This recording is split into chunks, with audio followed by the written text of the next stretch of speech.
Hello everyone, and my name is Pranav and I'm a legal intern in Lexis and Company. So in today's video I'm going to talk about and I'm going to give an overview about the WTO, which is the World Trade Organization, and its dispute settlement mechanism.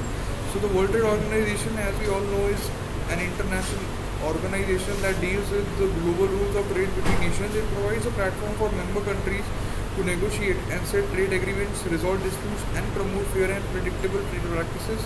So the first point here I'm going to discuss is the creation and membership of WTO. The WTO was established in 1995 as the successor of the General Agreements of Tariffs and Trade, that is GATT. It currently has 164 member countries, accounting for over 98% of the world trade.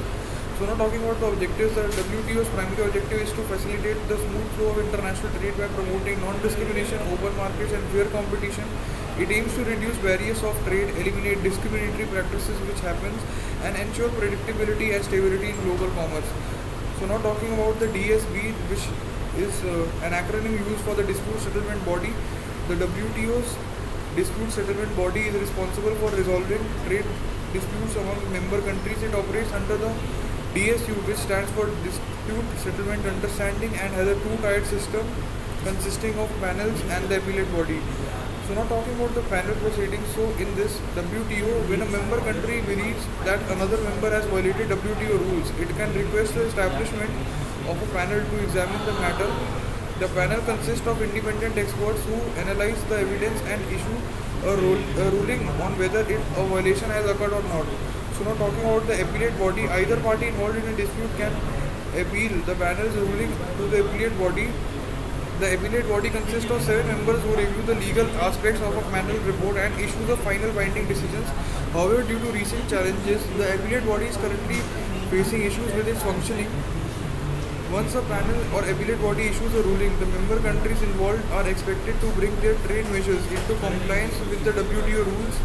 Failure to do so can result in authorized retaliation or compensation for the same. So now talking about the timelines and procedures, the WTO dispute settlement system or dispute settlement mechanism operates on fixed timelines to ensure efficient resolution of disputes.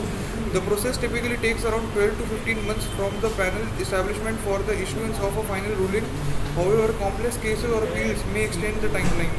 The decision of WTO dispute settlement system are binding and enforceable. If a member country fails to comply with the ruling, the prevailing party can seek authorization from the DSB, which is the dispute settlement body, to impose trade sanctions or for other measures. WTO's dispute settlement system plays a critical role in maintaining the stability of global trade system by providing a fair and impartial forum for resolving trade disputes. It helps prevent unilateral trade actions and encourages adherence to international trade rules.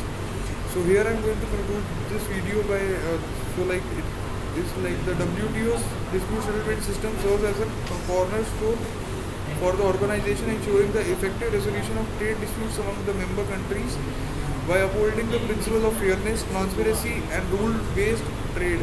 It contributes to the smooth functioning of the global economy and promotes harmonious trade relations. So I'm just going to wind up this video, and if you guys have any doubt in relation to this specific topic, which is the WTO and its dispute mechanism, you can ping me in the comment box and I will just clear all your queries out there. So thank you so much and have a nice day.